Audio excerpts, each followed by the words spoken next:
new book reports that you said he couldn't run a bath.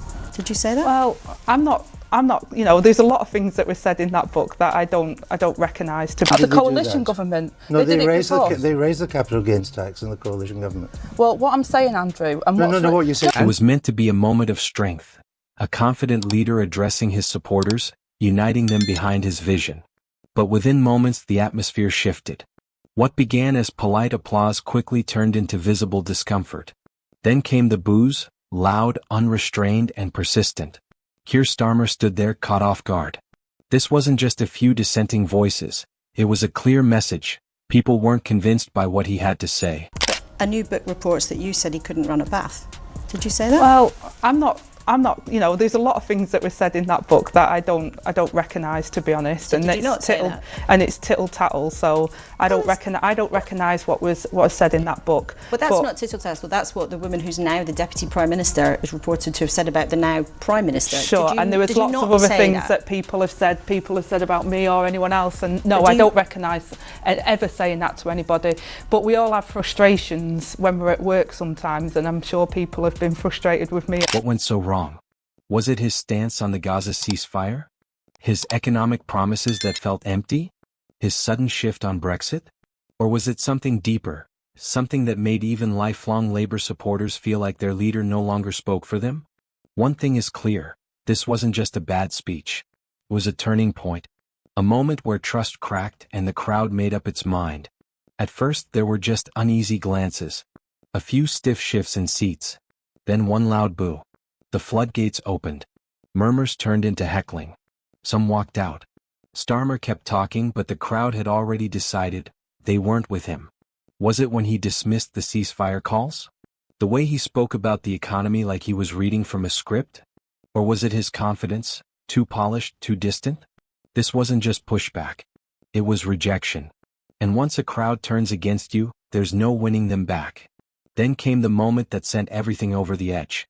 Starmer addressed the Israel-Gaza conflict, standing firm against a ceasefire. His reasoning? It would only freeze the conflict and let Hamas regroup. But that argument landed like a brick. The response? Outrage. Shouts, signs held high, boos so loud they drowned him out. To many this wasn't just politics, it was about human lives. And in that moment it was clear, he wasn't speaking for them. Hoping to recover, he pivoted to the economy. Promised growth, stability, a better future. But the crowd wasn't buying it. His words sounded polished, too polished. The same tired promises. Someone shouted, how? Another, where's the money coming from? 4 years, politicians had made the same pledges, better wages, lower taxes, a stronger economy. But for many life hadn't changed. Bills were still high, wages still low, trust in leadership at an all-time low. And Starmer wasn't bridging that gap. Then, Brexit. And that's when frustration exploded into fury. Once, Starmer had fought for a second referendum. Now he told people to move on. To Brexit supporters, it felt like a betrayal. To Remain supporters, it felt like surrender. No one was happy. And when you can't inspire either side, you lose both. This wasn't just one bad night. It was a warning. A sign that cracks in his leadership were turning into fractures. And unless something changes, fast, this could be just the beginning. It was a betrayal. They had trusted him, but now he was walking away. No matter their stance on Brexit, everyone felt let down, and they made sure he knew it. Then Starmer did the unthinkable. He praised Donald Trump. The room froze. Some laughed, others booed. Was this the same man who once opposed Trump? The shift was too sudden, too desperate. Labour supporters, especially younger voters, were stunned. Worse than a politician they disagreed with was one who changed his views to please whoever was listening. The backlash was instant. Social media exploded with clips of his speech, branding him weak and out of touch. Longtime Labour voters felt abandoned.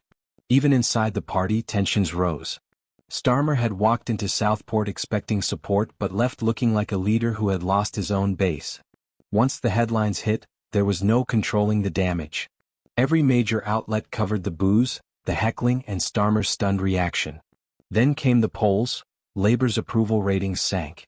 Swing voters slipped away. The Tories didn't even need to attack him. He was sinking on his own. Meanwhile, Reform UK and others gained traction. Now Starmer has two choices: fight to regain trust or risk being replaced. But in politics, once your leadership is questioned, it's often too late.